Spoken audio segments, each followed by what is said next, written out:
Yo le squad, nous revoici de retour après tellement d'absence. Il y a plein de choses à dire et je raconte tout absolument dans cette vidéo ici qu'on a fait un live tous ensemble en jouant aux jeux vidéo. Aujourd'hui on va réagir au truc complètement dingue auquel certaines personnes font avec 150 000 euros. Des fois on voit un scooter en menargue. Et voilà, qu'est-ce qu'il y a?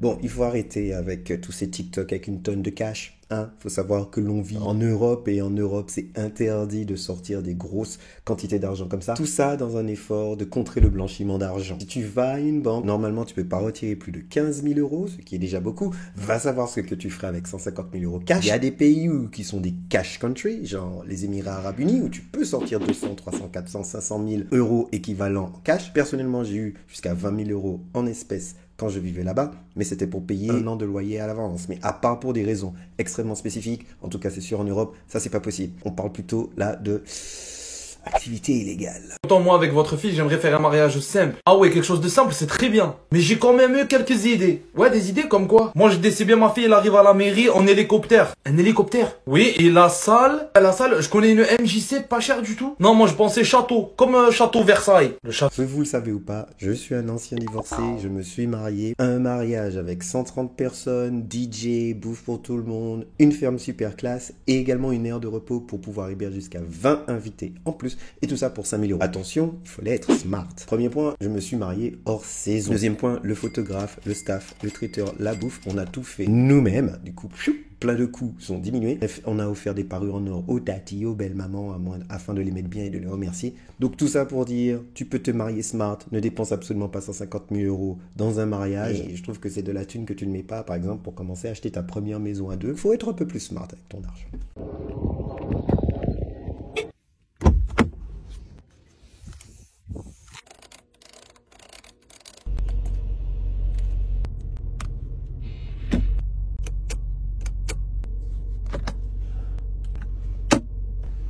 Oui, bon, ok, c'est une super belle bagnole, un Range Rover Sport, c'est magnifique comme voiture et ça peut effectivement valoir 150 000 euros. À l'heure d'aujourd'hui, qui achète franchement des voitures? Quand on vit dans un monde où il y a des Cherna ou le truc qui a remplacé Autolib, pourquoi tu achèterais une voiture? Ça ne fait absolument aucun sens. Et si tu veux vraiment une voiture, ben prends-la au mois. Même pas en LLD ni rien. Après, si tu as ce genre d'argent, je ne hais sur personne, mais si tu t'achètes une voiture à 150 000 euros, cash, parce que faire un prêt à la consommation, pour un aussi gros montant, ben j'espère que tu as sur ton compte en banque 1 500 000 euros, parce que sinon ça n'a aucun intérêt. Et je te le dis, tu es complètement stupide. Tu peux parler dans les commentaires, on en parlera, il n'y a pas de problème. Qu'est-ce que tu as approuvé? Il a ouvert 91 000 caisses sur Counter-Strike pour une expérience. Un joueur du nom de Martin RGB a dépensé près de 150 000 euros juste pour des skins. Pour info, les couteaux sont les objets les plus rares dans Counter-Strike et il en a eu 261 sur 91 000 caisses. Ça fait plus ou moins 0,26% de chance d'avoir un couteau quand vous ouvrez une caisse. Gardez votre argent, c'est beaucoup mieux. Alors franchement, j'espère que le gars qui a fait ça, le fameux Martin RGB, c'est un streamer de fou. Effectivement, il peut faire ce genre d'expérience parce qu'il sait qu'il va récupérer ça après sous forme de cash, pub, tips, forme de sponsorship avec des marques. Si c'est une vraie personne qui a fait ça, juste un gars pété de thunes qui fait n'importe quoi pour du Counter-Strike, what the fuck my man, encore une fois, je t'appelle un thérapeute. Qu'est-ce que tu essayes de prouver à qui que ce soit? Ready? Yeah, I'm ready. Do you have an OnlyFans? Yeah, I have OnlyFans. You do? I see you right here. So let me spin for the camera for me real quick.